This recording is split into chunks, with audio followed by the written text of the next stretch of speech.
Pakistan cricket team کے نئے کپتان شاہین شاہ آفریدی کی کپتانی خطرے سے دو چار دکھائی دے رہی ہے اور محسن نقوی کو اب دو طرح کے مشورے دیے جا رہے ہیں۔ ان میں سے کون سے مشورے پر عمل کرنے کا زیادہ امکان ہے، اس کا ہم جائزہ لیتے ہیں، اور اس کے ساتھ ساتھ Shane Watson Pakistan cricket board کی رینج سے باہر ہوتے ہوئے دکھائی دیتے ہیں۔ کیا پی سی بی کے اور شین واٹسن کے معاملات طے ہو سکیں گے، اس کا بھی ہم جائزہ لیتے ہیں۔ اور سب سے پہلے بات کرتے ہیں پاکستان ٹیم کے کپتان کے حوالے سے، کیونکہ شاہین شاہ آفریدی جب سے پاکستان کرکٹ ٹیم کے کیپٹن بنے ہیں، نہ صرف پاکستان کرکٹ ٹیم میں بلکہ لاہور قلندر میں، جس کے گزشتہ دونوں ایڈیشن میں وہ اپنی ٹیم کو فاتح بنا چکے تھے، اس بار ان کی کارکردگی انتہائی مایوس کن رہی۔ دفاعی چیمپئن ہونے کے بعد اگلے ایڈیشن میں صرف ایک فتح لاہور قلندر اس کی بدولت دفاعی چیمپئن کے طور پر ناکام ترین ٹیم ثابت ہوئی ہے اور آخری نمبر پر رہی 10 میچوں میں صرف ایک فتح حاصل کر سکی۔ اور اس کے علاوہ اگر پاکستان ٹیم میں شاہین شاہ آفریدی کی پرفارمنس دیکھیں، جو پہلے 4 میچز میں لگاتار شکست سے دو چار ہونے کے بعد آخری میچ میں پاکستان ٹیم 132 رنز پر آل آؤٹ ہو گئی تھی، گو کہ اس میچ میں پاکستان نے حیران کن کامیابی حاصل کی، لیکن اس کے باوجود شاہین شاہ آفریدی کی کپتانی کے اوپر سوالات موجود ہیں۔ اور جب شاہین شاہ آفریدی کو کیپٹن بنایا جا رہا تھا، تبھی میں نے کہا تھا کہ شاہین شاہ آفریدی ابھی اس پوسٹ کے لیے شاید زیادہ بہتر موضوع نہیں ہے، زیادہ بہتر نہیں ہے، اور وقت نہیں ہے کہ کپتان چینج کیا جائے۔ لیکن جو ہوا وہ آپ کے سامنے ہے۔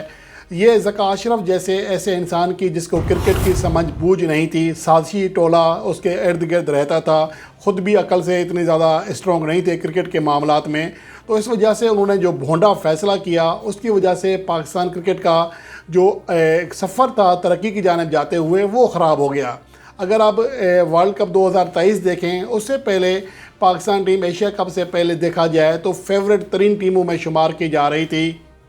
اور اسے نہ صرف ایشیا کپ کا بلکہ ورلڈ کپ 2023 کی ہاٹ فیورٹ ٹیم قرار دیا جا رہا تھا۔ لیکن یکا یک چیزیں چینج ہونا شروع ہوئیں، جھگڑے شروع ہو گئے، شاہین شاہ آفریدی کا پھڈا ہو گیا بابر اعظم سے ایشیا کپ کے دوران، پھر جو معاملات بگڑے اس کی وجہ سے پرفارمنس پاکستان ٹیم کی اچانک نیچے چلی گئی، اور یہ سب ایک سازش کا حصہ تھا۔ اس میں ذکا اشرف بھی شامل تھے، جن کا ایک جو ویڈیو لیک بھی سامنے آئی تھی، جس میں واضح طور پر کہہ رہے ہیں کہ وہ رضوان کو کیپٹن نہیں بنائیں گے اور بابر اعظم کو کیوں ہٹایا جا رہا ہے۔ اس کے پیچھے بہت سارے اور ایسے لوگ ہیں جو کہ منظر عام پر نہیں آتے، لیکن ان کا کرکٹ سے بہت زیادہ ان کا ایک روزی روٹی لگی ہوئی ہے۔ وہ کھلاڑیوں کے کنٹریکٹ کرانے میں، غیر ملکی لیگز میں کھلانے میں ان کا بڑا کردار ہوتا ہے۔ وہ ان میں سے چند T V channels per as a مبصر بیٹھتے ہیں، وہ نام نہاد مبصرین ہیں، نام نہاد رپورٹرز ہیں، لیکن ان کا جو تعلق ہے وہ ایسی مافیا سے ہے جو ایک بہت عرصے سے اس پاکستان کرکٹ میں گندے کام کر رہی ہے، اور ایسے کالے کام کے لیے جو مشہور ایک گروپ ہے، اس کا جو اثر تھا ذکا اشرف کے اوپر وہ بہت زیادہ تھا، جس کی وجہ سے ذکا اشرف نے ایسے بھونڈے فیصلے کیے جس کا خمیازہ اب پاکستان کرکٹ کو بھگتنا پڑے گا۔ لیکن بہرحال اب اطلاعات یہ آ رہی ہیں کہ پی ایس ایل 2024 میں ناقص کارکردگی کے بعد شاہین شاہ آفریدی کو کیپٹنسی سے ہٹانے کا ایک امکان ظاہر کیا جا رہا ہے، اور محسن نقوی جو کہ پی سی بی کے نئے چیئرمین ہیں، کرکٹ کی سمجھ بوجھ تو خیر انہیں بھی زیادہ نہیں ہوگی، لیکن انہیں بہرحال مشورے دیے جا رہے ہیں، اور ظاہر ہے محسن نقوی خود تو فیصلہ نہیں کریں گے، سابق پلیئر سے مشورے کریں گے۔ خاص طور پر وہاب ریاض کا جو کردار ہے وہ زیادہ اہم ہوگا، جو کہ محسن نقوی کے بہت قریب ہیں، اس کی وجہ بھی کچھ فیملی ٹرمز بھی ہیں، لیکن اس کے اوپر ہم زیادہ بات نہیں کرتے، اصل مدعے پہ آتے ہیں۔ اصل مدعا یہ ہے کہ کیا شاہین آفریدی کو کپتانی سے ہٹایا جائے گا؟ اس کے لیے محسن نقوی کے پاس کیا مشورے ہیں، کیا آپشنز ہیں؟ ان کو جو پہلا مشورہ دیا جا رہا ہے وہ یہ ہے کہ شاہین آفریدی ابھی کپتانی کے لیے زیادہ میچور نہیں ہے، انہیں کپتانی سے ہٹا دینا چاہیے، اور